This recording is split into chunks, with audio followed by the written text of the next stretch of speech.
And you also have to make your art with enough of an open mind that you might find out partway through your art that you were actually wrong about your opinion. And documentarians will say this all the time. We went out to make this documentary. Partway through, we discovered the documentary was about something else entirely. That's the same way we should be making movies. That's the same way we should be doing everything. We should be going in with a, holy shit, you know what? This is coming to light and I didn't expect that. Let's not deny it. Let's accept it and let's work with it, because, you know, that is also part of what makes us not divisive. It's when you stick to your guns when you know you're wrong. This is Way of the Artist with Brandon Colby Cook and Evan Schulte. Exploring the challenges of the creative call so that you can claim your own path and make your life a work of art.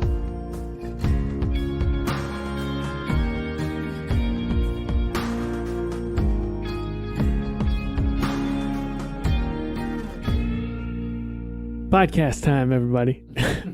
It's that sweet, sweet podcast time. All right, so the title of this, I don't know. It's interesting because Evan and I have been talking about a lot of stuff, and we kind of settled on this. And I say kind of because it was like a last minute, like, let's just call it this, and let's see where it goes. But I believe we called it Creating Beyond the Divisive. Basically, I think what we're trying to figure out here is where I suppose meaning and art and story is a big thing that's going on for us these days. Where does this exist well? And where does it fall flat? And I suppose, where do we connect to it, and why do we connect to it? And what are these essential elements that it needs? This is piggybacking off a conversation we had earlier, which I highly recommend you going back to look at. But we talked about, you know, things going beyond content. And in a time where, you know, it's so much about just content being made, and this is happening everywhere. It's not just happening from like people in social media who are creating content to kind of stay relevant and, you know, and just have something to show every week or a few times every week. But it's also happening with the studios. It's happening with the streaming services. It's happening all over. And there is a response that's occurring by the people. And, you know, we're kind of tuning out, and people are canceling their subscriptions, and Disney is losing hundreds of billions of dollars. I mean, things are fucking tanking because content is not king after all. It's actually story and meaning. And I think what's interesting and exciting is that we may be in a time of almost revolution around this whole thing. And as Evan and I were talking, there might be something about when content becomes divisive and clickbaity. It actually works at first, but then ultimately maybe we move away from it because we don't want divisiveness. We actually want connection. And I would argue that that was one of the reasons why we came to the theater. Even though we didn't even talk to everybody, we felt like we were together experiencing something. And I think content today is very divisive, and it actually separates us. And I think at first it gets us interested, but I think ultimately we get sick and tired of it and we don't want it. And you can only handle so much divisiveness. So there's something about this is probably about connection and meaning and these types of things. But anyway, I'm going to pass it on to Evan, and yeah, we're getting into it. Yeah, no, I think that was great sort of getting into it. And yeah, like there's that conversation. I also think of our Artist Wisdom series talk we did just a little while back about Viktor Frankl, meaning, you know, and I see that as such a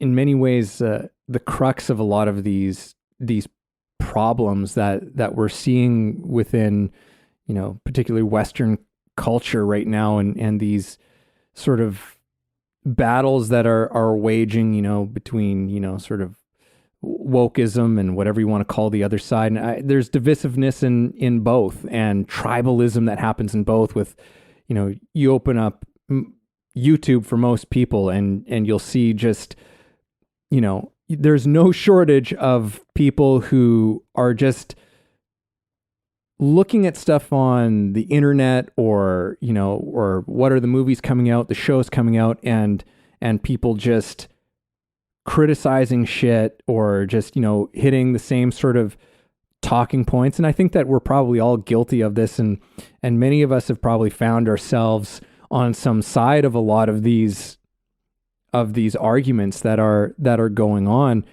And I think that it can feel good in some ways because you can easily find those voices that echo a lot of your own opinions, and you find that community. But then there's this whole side to the thing where it's like, and you watch that video and that person said that thing and you're like, yeah, they said it. They said how I think, and I think like them.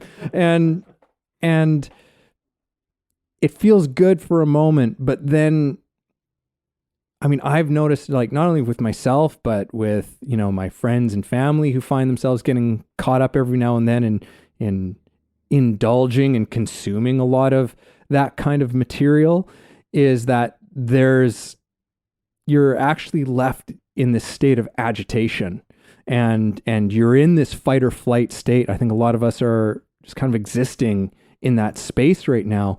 And I think it's because of this divisiveness. And I think that divisiveness has so much to do is because, as you're saying, like the story, right? And again, and meaning. I think that there's a lot that a lot of us are missing that. A lot of us are in our lives.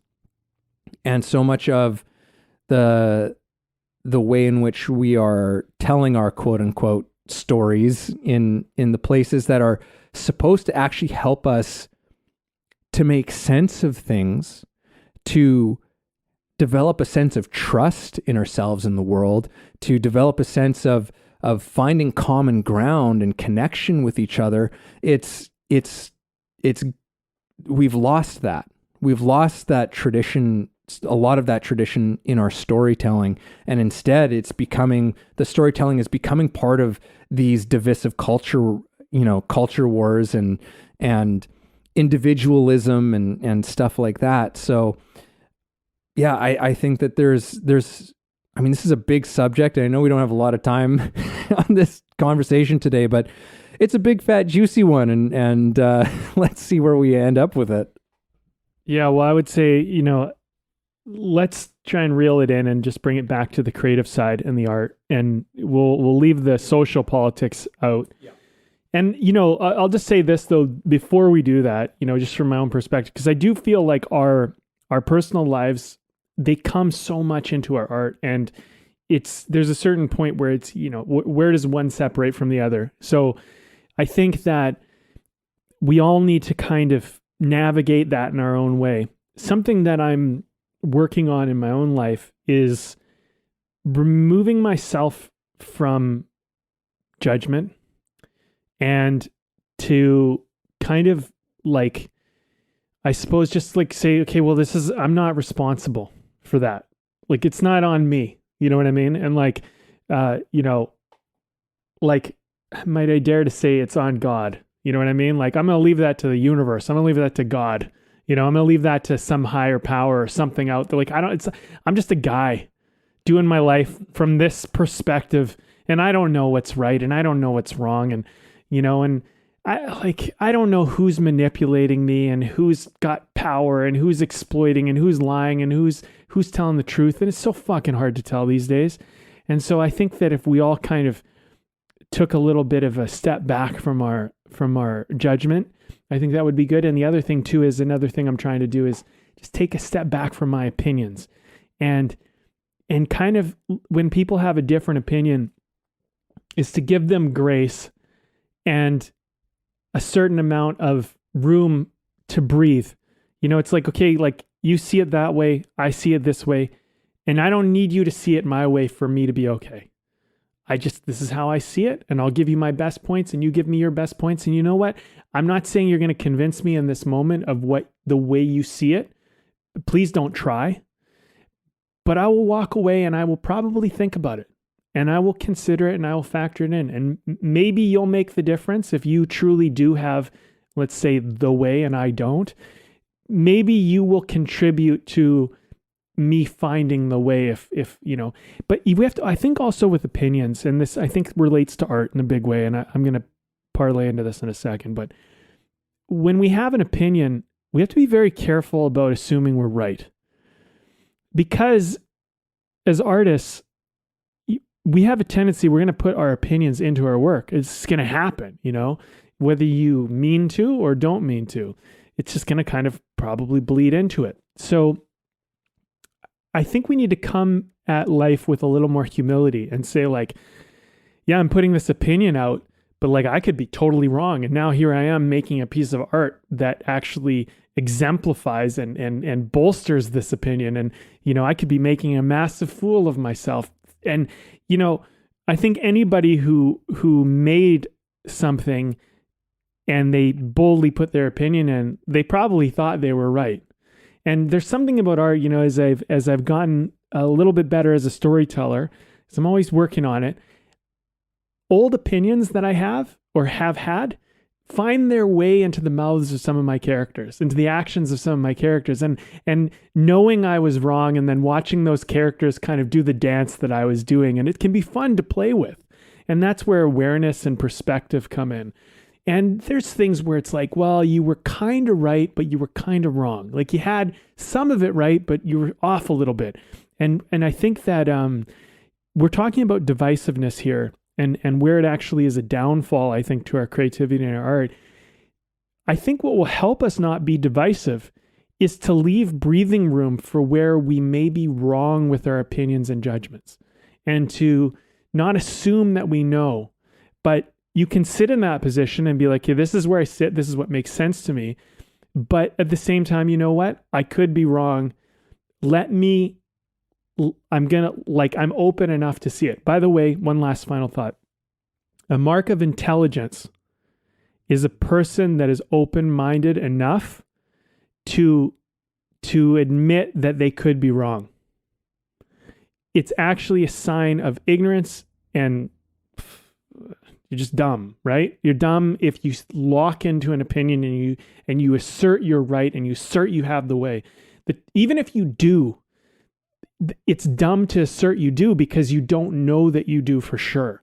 And this, what it does is actually creates connection, because you will find that even if you're right, part of what's going to help people pull people over to your side is being able to visit their territory, not demand they come to your territory and live, but to visit their territory, understand how they see it, meet them in rapport where they are, and then you can suggest or offer new territory. And if they are willing to explore it, they may see, oh, you know what? This territory is better than the territory I existed in.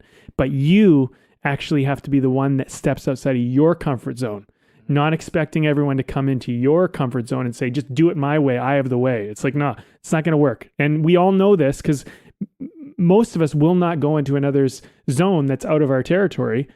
And we just end up fighting. And this is divisive. So I feel like I talked about a lot of shit, but I want to keep reeling this back into the art. How do we keep, bringing these types of things back into, how do we get connected as opposed to like separating ourselves all the time? I think that's the issue we're struggling with today with art. Yeah. I think that, and this is, we're kind of casually stepping into this conversation. That's a very, it's a very big conversation. Like we're talking about, one of the biggest challenges that we maybe have as human beings, right? Which is how do we come together, right? Like this is a question that's existed for as long as humanity has been around, right? How do we do this thing? And wherever there's division, there's conflict. Or inevitable conflict, right? And yeah, so how do we find that? And how do we start to build into the framework of art? And you mentioned like opinions and getting. One thing that I've noticed is that I tend to find artists who start going off on making their work very like political, I start to shut it off. Like I really do start to tune it out. And, maybe there's that might be to my detriment in some respects, but to a certain degree, it's like, well, that's not what I'm coming to you for. That's not what I'm looking for when it comes to art. Because to me, the best art cuts through all that noise. Because to me, a lot of that stuff is noise.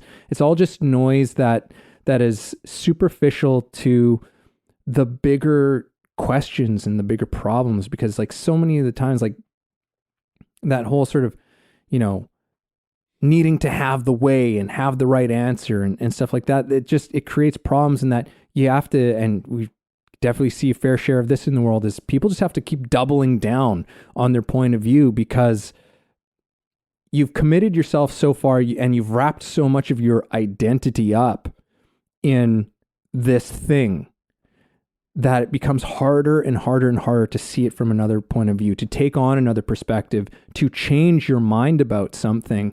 And it's such a dangerous, dangerous game. And it becomes just a perfect storm when you have a whole collective that's doing this type of thing. And so this is all to say, again, that to me, great art cuts through so much of that noise. And music is something that, for whatever reason, that's the thing that's really coming to my mind, is that, so many people can connect over a band or, a song or something like that, who might have completely different sort of political views and social views and whatever it is. But, a great song can tap into something that's even more fundamental and rude. I think that that's one of the aspects of this conversation that a lot of people might sort of shirk at, but I think that so much of our culture, and because of how sort of secular we are, we think of things like, oh, well, being politically active is like the deepest kind of meaning that there is. Right. And it's really not. Right. Like there's to me, there's the things that, without it necessarily being religious, although I don't want to rule that out, but again, I'll use the word sacred. What are the things that are truly sacred to us as human beings? And like a great song touches on something that's sacred. Anytime you've listened to a song and on the radio or wherever it is, and you're in your car, and it just suddenly you're listening to this song and it fucking hits you in the guts, it hits you in the heart, puts a lump in your throat. That's because it's saying something sacred to you. And that's when when it's starting to build connection, right? There's a connection that's happening there. It's speaking to us on a much more fundamental level than where our political affiliations lie, right? And there's something also in some of what you're saying too, Brandon, that speaks to humility as well. In how do we start to find that connection and that thing of saying, I don't know, right? Which is something that is a wisdom as old as humanity as well, from some of the wisest cultures. It's like, to be in a position of saying, I don't know, is one of the smartest things you can ever do. It keeps you pliable. It keeps you malleable. It keeps you open and receptive, not necessarily as a pushover or someone to be manipulated, but as something that is responsive to the world, as opposed to rigid, which is where, again, that divisiveness and that right or wrong game puts us into a rigid place. It places us into a position of having to put up walls, defenses. We have to protect ourselves at all times. Whereas that position of I don't know puts you in a position of curiosity, right? Where you can you can genuinely ask questions of people. Like, it's like, oh, this is how I understand this thing, but like what you're saying is different to that. So tell me more about that thing. Okay, that's very interesting, but here's something that I've learned about this. There's perspective. What do you think about that? Like, there's maybe where I see a problem. There's room for conversation there, as opposed to, this is my stance, this is where I'm at, and because then it's just like, whoa, like that's combat. It's like you're always geared up for combat, and I don't think that art is combative. I think art is actually disarming. Well, okay. All right. I have to disagree a little bit. All right. I do think there is a certain amount of art that is combative. I think that there is a certain amount of it, and there is a place for that. Although I do agree with you for the most part. I think art is about collaborative, bring us together, connection. It is mostly about those things. And I think where the conflict exists is more in that it actually is meant to do connection, but because sometimes we need the opposite to see the connection. Like we need to see something that we don't like to come together to see that we together don't want it, and we want to fight against it. I think one of the challenges that anybody who's more on the artistic spectrum, let's say there's people who are more on the, say, I don't know, like what would be the opposite to art? Like maybe you'd say like logistic or structured or whatever. And then there's the more creative people, which are more in flow, flexible, fluid, that type of mentality. And, you can have this spectrum happen in all sorts of different things. But the problem that creatives often face is we're like, why can't everybody just fucking be friends and love each other and work together? And we're always like, come on, but the more rigid, structured people are like, because there's fucking bad things in the world, and there's evil, and we need to, there's people who are liars and cheaters who will steal, and they will take what we build of value, and they will exploit it, and they will, and so we need both sides of this spectrum. And the structured side of us finds its way into art every now and then, and we need it. And I wouldn't even say every now and then, I'd say almost always. It has its place, because even in the creative flow, eventually you find there's structure that needs to be formed. And that's where we're trying to draw boundaries. We're trying to fight for things. We're trying to draw a line.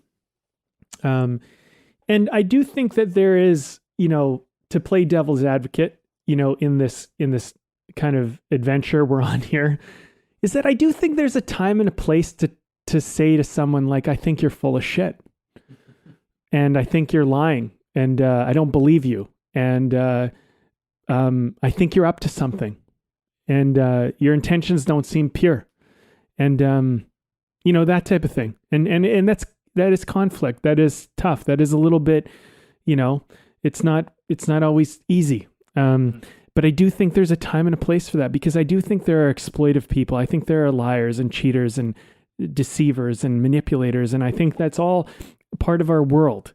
And I think part of being a good, healthy person in this world is about becoming pure of bullshit. And when people are lying and being deceptive and manipulating and abusing power, I think it is, it's our job to call it out. And look, you could be wrong. You say, like, I'm not buying it. I don't accept it. Look, I could be wrong, but what you're telling me right now, or the way you're coming off, does not seem authentic, doesn't seem real. It doesn't resonate with me. And the thing is at the very least, you can be honest. You don't have to make them wrong. It's not about that. It's just like, for me, this doesn't seem true. This doesn't seem real. And I'm not going to just accept it, because I want everybody to be lovey-dovey and work together. And sometimes when you're building something, people need to be fired. They need to be removed. They need to, there are bad apples, and one bad apple can poison 100. It's a reality that we exist in. And I think it's, as we're talking about this divisiveness, something I learned about leadership, which, man, I wish was reinforced in me a lot more when I was younger, because I definitely had more of that mentality. We can work it out. We're all friends. We'll figure it out. We'll whatever. But if you find a bad apple, you need to look at it and can we save this apple? I think that's the first thing you got to do. Can we save it? Or is it rotten in the core? Like, is it bad? Is it unsalvageable? And if it's unsalvageable, get it out of the fucking basket. Like fire them, remove them if it's toxic, if it's bad, because what it'll do is it'll spread, and you don't want that to happen. And there are people like the Joker is such an interesting character in movies, because the Joker just wants to watch the world burn in a way, right? And there are people in this world who are so depressed and so destructive that they just want to watch it burn. They love it when people are fucking going through turmoil and struggling, and it gives them a kind of a sense of joy. And those types are not going to be great for collaborative art building. And you need to be able to see that and fucking root that shit out. So, granted, at the same time, I don't think you need to hate them. I don't even think you need to look poorly upon them. I think you just need to understand them. And I don't even think you need to understand them, but I think it helps. I think the people that we hate are the people we don't understand. And I think that if we can understand them, it's just healthy for you not to hate, because you can go, okay, well, this person's a narcissist or whatever they are, right? And it's like, well, understand that they're bad, they're toxic, they're going to destroy everything they touch, and they're going to hurt everybody. It's fine. But understand that they come from a place of hurt. And if you can understand that it's not about giving them a break and saying like, we'll try to work it out for you. It's you still got to fire them. You got to remove the bad apple, but you can understand that a lot of what they're doing isn't so malicious. It's actually more self-serving. So like toxic people, a lot of the time, what I found is it's not so much that they actually want to hurt you, although sometimes that can kind of seem like that's what they're about and they think that's what they're about. But actually what they want is the rotten apple wants more people to be rotten with them, because then they feel like they're included. They feel like they have their tribe. Think about it. If you're a rotten apple in 100 and all these apples are, I'm using this metaphor, are all healthy and clean and pure and happy and whatever, and you're just fucking sour and bitter and just destroyed, it feels better if you had a bunch of other destroyed apples around you, because then you don't feel like you're an outcast. So part of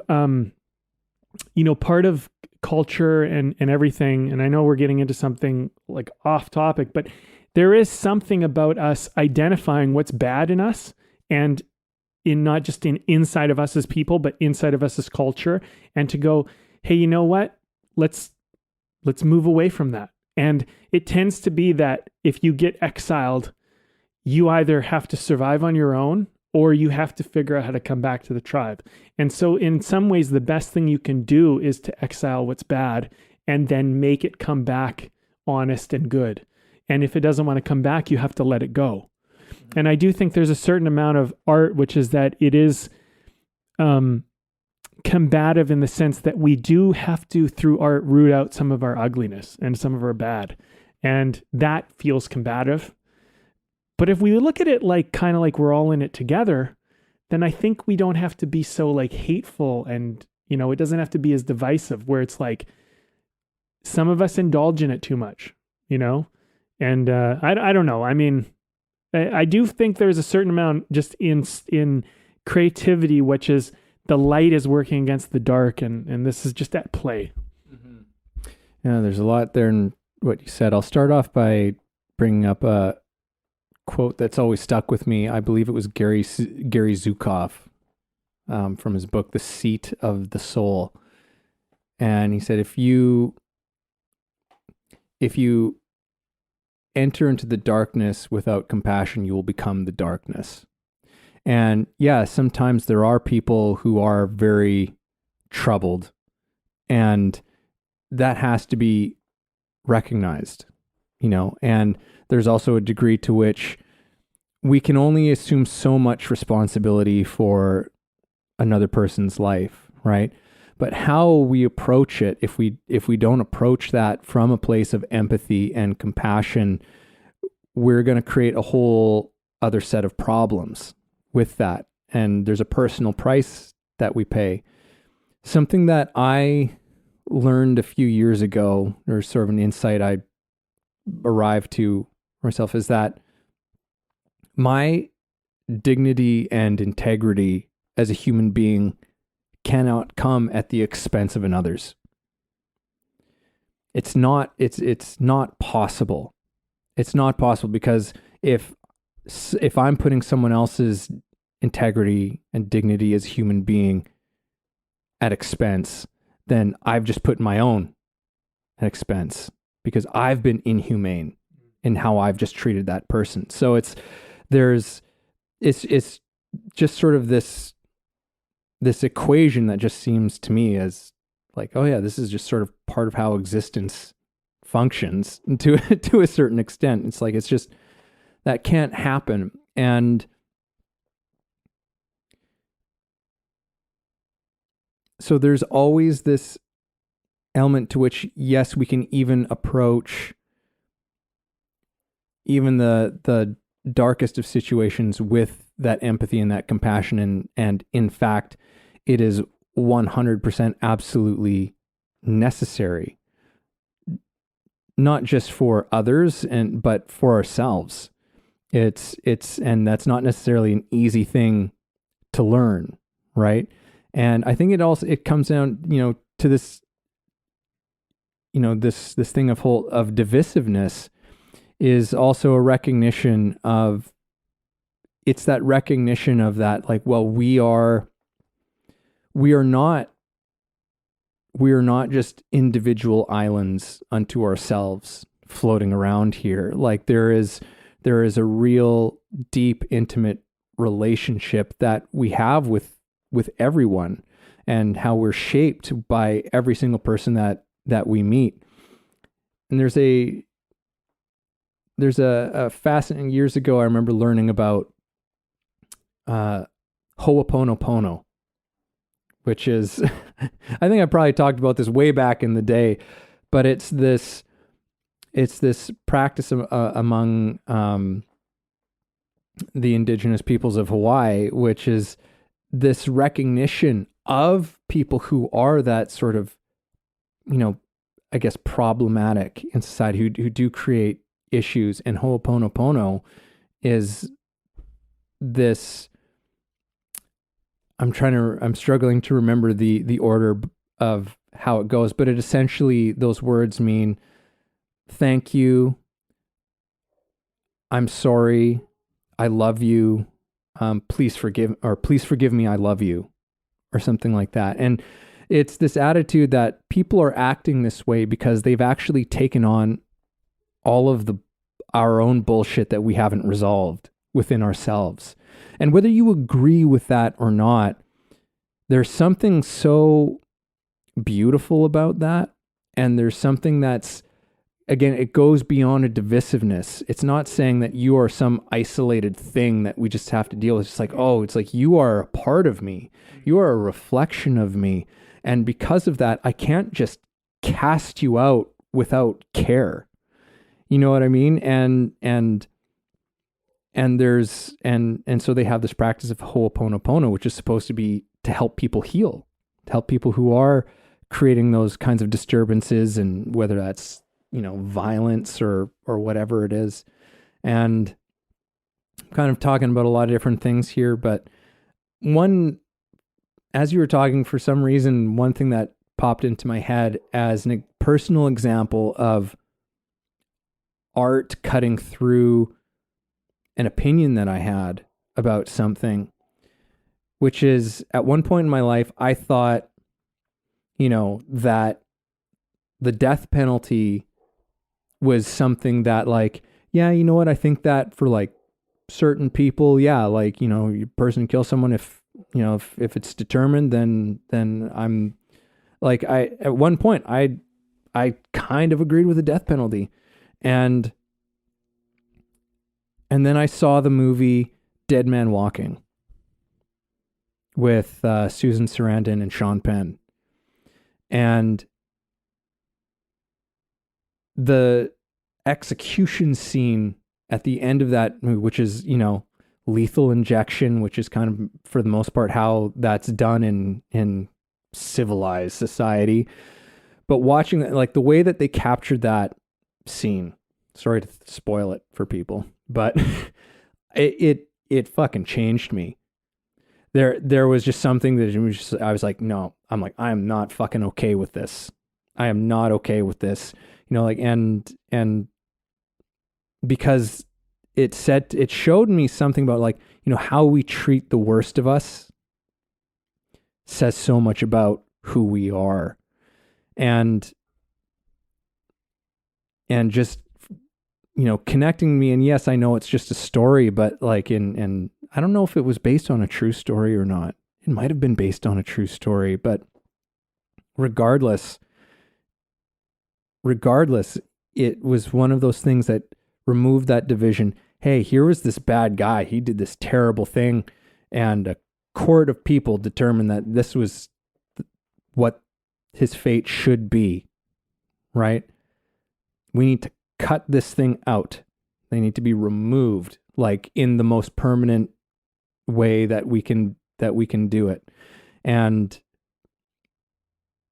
a great story, great piece of art really changed my mind about that whole thing, because it gave me an emotional experience of what that whole process kind of looks like. And how many of us would actually go and watch something like that? How many of us would actually go and just, see that voluntarily? I don't know. I mean, I don't know. Maybe some people, but I'll pass it, Brandon. You brought up some big stuff here, Evan.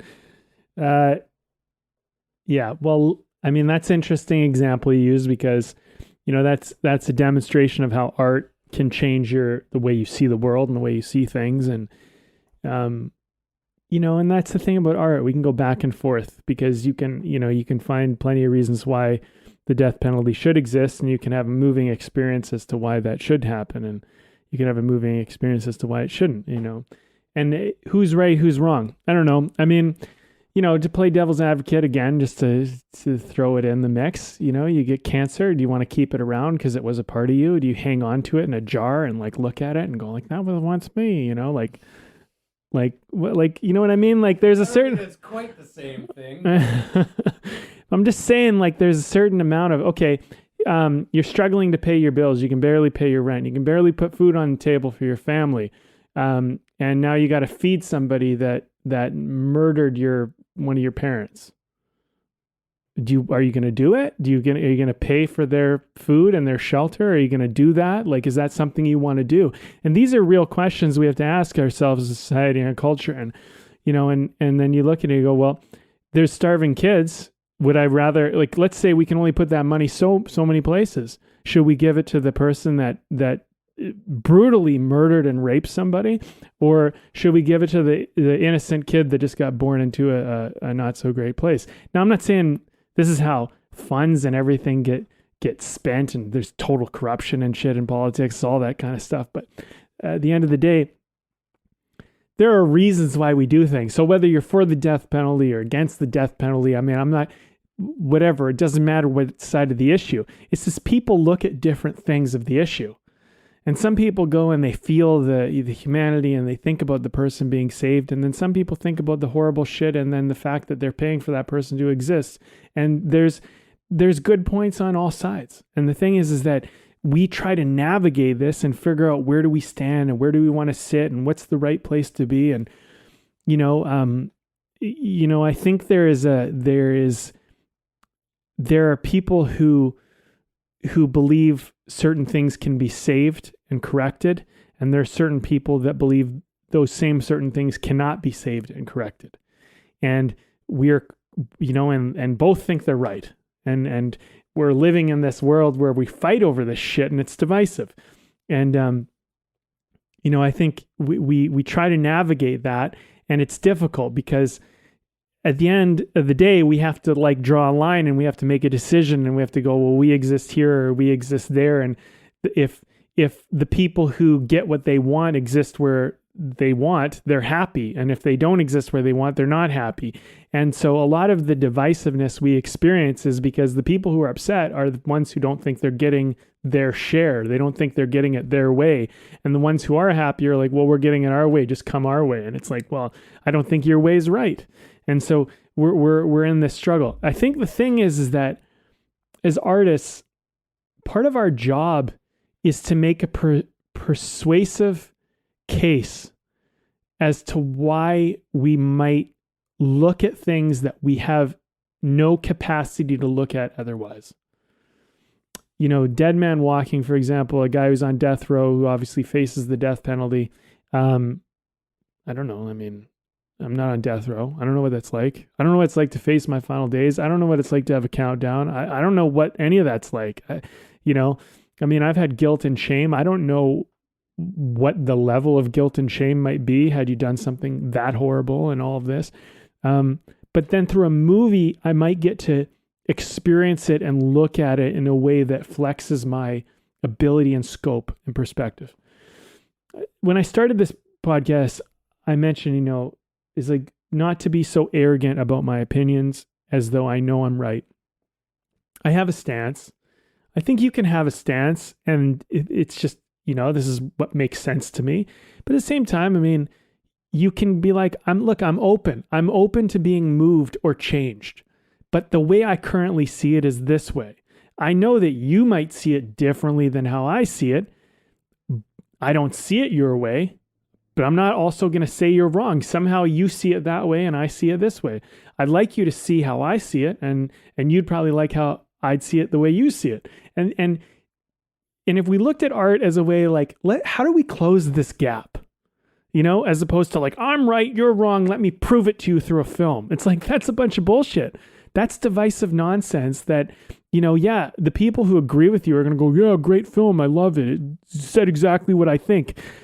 And that's what content is today. It's so much about, let me just reiterate what you already think and separate you more from the people who don't think like you.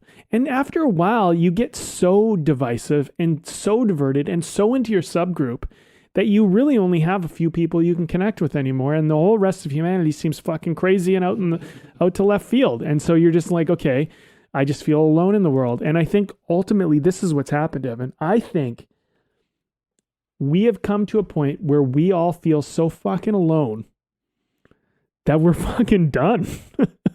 We're just like, this isn't working. Like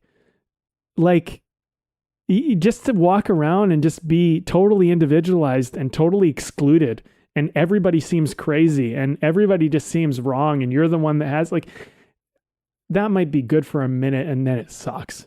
Then it's just fucking hell. Then you just painted yourself into the corner of hell. And I think what's happening, and I think art has this great way of going, you know what? Let's pull you back all out of your shell and let's fucking come back together and let's try and find some middle ground here. And look, we're not going to agree on everything, but let's find some territory we can agree on. Mm-hmm. People get married because they have enough territory. They, like, two people come together. I don't believe there's any marriage out there in the entire world where everybody walks exactly the same territory. There's always going to be, even best friends. It's like everybody. We all have these little areas where we're like, well, we don't totally agree on that. We agree for the most part. And that's kind of what makes you friends, because for the most part, you have some agreements. But if you have to be so strict where they have to see it exactly the way you do, I mean, you're going to have nobody.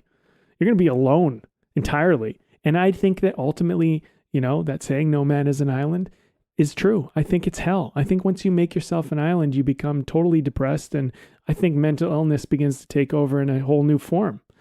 And, you know, and let me just dare to say this. Part of the problem with mental illness today is the divisiveness. It's the isolation. It's the fact that we're so separate. That's why we're experiencing what seems to be mental illness, because why wouldn't you be fucking depressed when you feel like separate from everybody?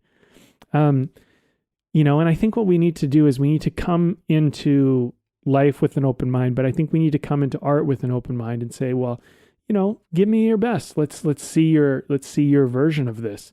And at the same time, I'll say this just to throw it in there. I fucking hate propaganda. Like when there's a fucking bullshit story and it's like it's saying directly what it believes and it's trying to convince me and sell me. I'm like, inauthentic, fuck off, like walk out of the theater, turn it off and move on. And I will. I have no problem walking out of a theater or turning off a movie partway through and just fucking leaving. Because I'm like, no, I'm not dealing with your propaganda bullshit. So as an artist, you have, and I think, well, here, let me start with this. As audience members, I think we should hold artists to that standard. We should say, I'm not watching your shit if you start propaganding me, if you start opinionating like your thoughts and saying, I'm right, you're wrong, let me show you the way. You have to give me an emotional experience. You have to be crafty about it. You have to ease me into it. And you also have to make your art with enough of an open mind that you might find out partway through your art that you were actually wrong about your opinion. And documentarians will say this all the time. We went out to make this documentary. Partway through, we discovered the documentary was about something else entirely.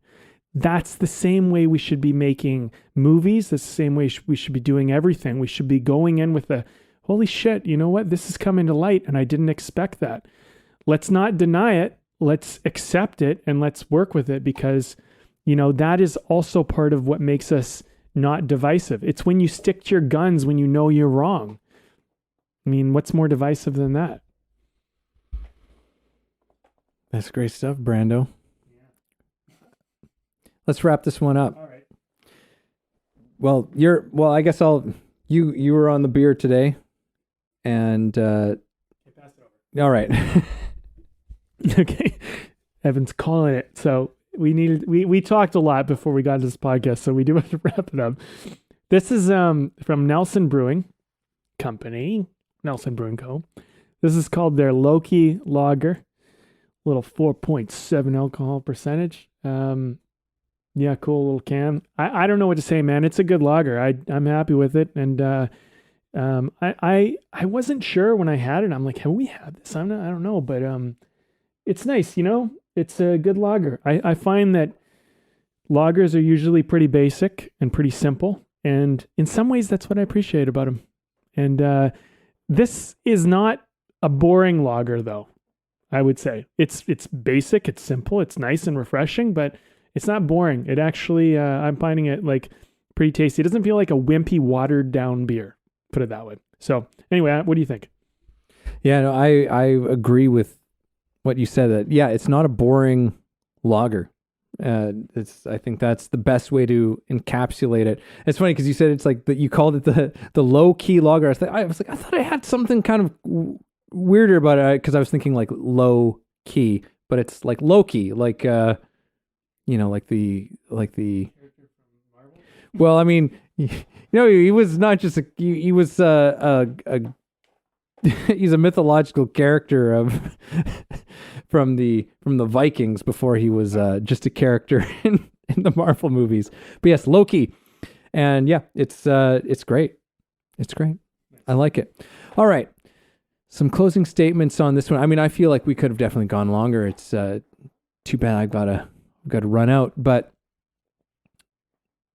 I think that coming back to this one is as like we talked a lot about just the divisiveness of right now of a lot of the conversation and dialogue that's going on these days is just so divisive. And in some ways, I guess this conversation, to me, a big part of it was just like, hey, can we just like remind ourselves of something here that, of that art is not at its best.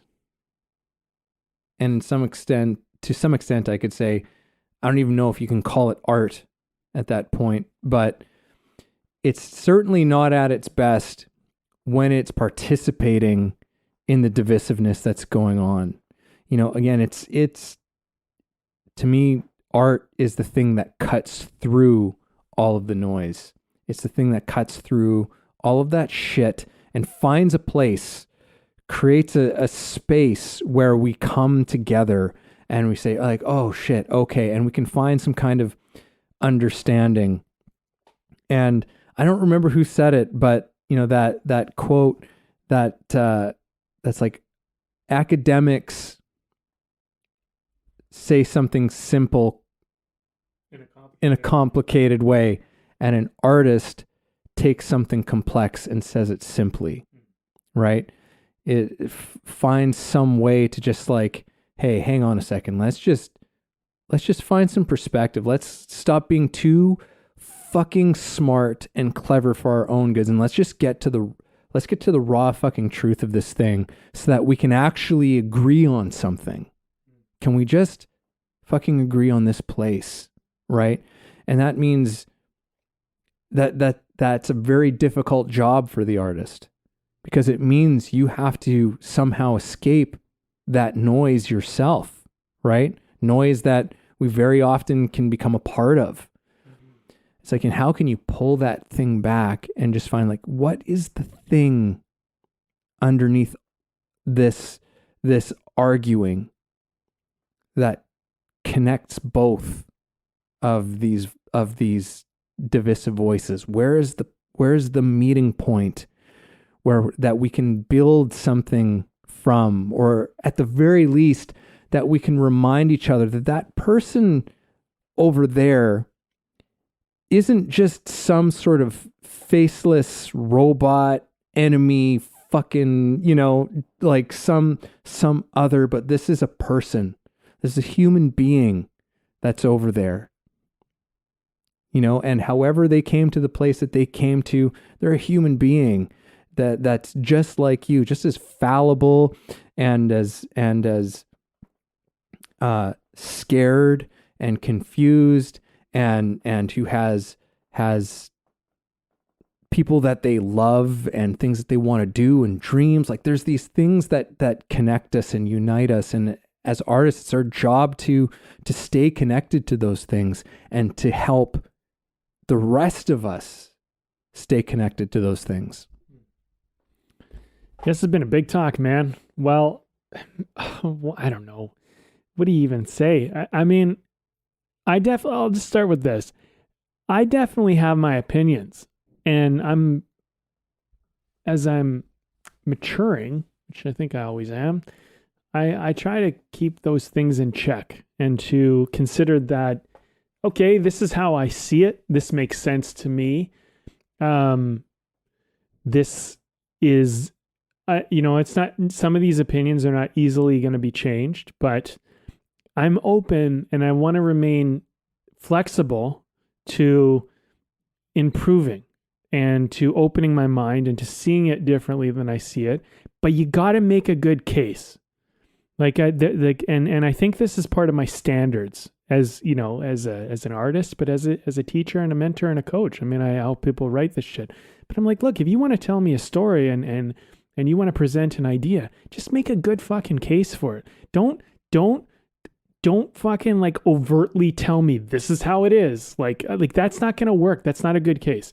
Show me, let me experience it. Bring me on a journey and help me understand what we're doing here. What do you see that I don't see? But you have to bring me, you know, from point A to point B. You can't just start at point B and say, well, here we're going to like say A to C. You can't just start at point B and go, okay, well, we're going here. You have to start where I am. You have to help me. You have to help me connect. You have to help me resonate. And the good news is that I think when it comes to story, and I'll focus on that medium, the nice thing about story is that you can get people grounded in any character, really. And we've seen this demonstrated so many times. What we need is we just need a connection point. We need something where there's some familiarity and we go, okay, well, I get this person. I'm kind of like them. I'll use an example. Tony Soprano in The Sopranos. He's struggling with his mother in episode 1. And, you know, you can kind of relate. Oh, my mother is like bossy, telling me what to do, you know, whatever. And it's like, he's a mobster, but we can kind of go, yeah, I have an overbearing mother. Okay, I can kind of get behind him. I can kind of get this struggle, and he's dealing with his work and his family and whatever. And it's like, it's relatable, but he's a mobster. And so if you want me to join the mobster world and experience the mobster world, no matter how cool that might seem on the surface, the great thing about a movie like The Sopranos or, the movie Goodfellas is what it does is they bring you in and they give you an entrance into this world, and then they take you on the ride. It starts in a place where you can grasp, and then you see why things go so awry, Same with Breaking Bad. I'm using some like criminal dramas because these things for me, they're not my world, and I don't know what it would be like to be in them in reality. They're just cool. They seem cool on the surface, but I don't get them. Anyway, so I think with art, that's part of our job is to make a good case, to bring people into the fold of something we see that they don't see. So, and I think that's the connectivity to it. As far as like the divisiveness and, people doing bad things. And I think, liars and cheaters and all that stuff. I think we all have to navigate this world, and we all have to try to draw boundaries, and I think sometimes people will take advantage of our compassion, and they will take advantage of things that are, our better side of humanity. And I think if you're worried about that, I think you just have to draw boundaries, and you have to build a certain amount of discipline around yourself to say, well, like there are people out there with malicious intent, and, whether they are bad people or not, I'll leave that judgment to something else or someone else. But they're not good for me or what I'm doing, and I'm not here to save them. And you need to sometimes just draw a boundary and say like, no, you're not in my world because this is just not going to work. It's not cohesive. And you don't have to work with everybody. To build your art, you only really have to work with a few people. But if you're in the movie industry, you're connecting with a large number of people. But those large number of people don't necessarily have to be in there creating it with you. But your job as an artist is to expand the connection. Don't just connect with people who you could create with. Connect with people who are outside of your realm. And, I guess if I had a final thought, I would say this. It's like, appreciate the fly in the ointment. Like don't try to make everything perfect. Appreciate the fact that there's these flaws, these like imperfections and these things that kind of get in our way. And like, take that as like as a thing that's like, yeah, that's like part of what this life is. It's like, we got a fly in the ointment, and how are we going to respond, and how are we going to deal with that? And that is what makes life interesting. That's what makes art interesting.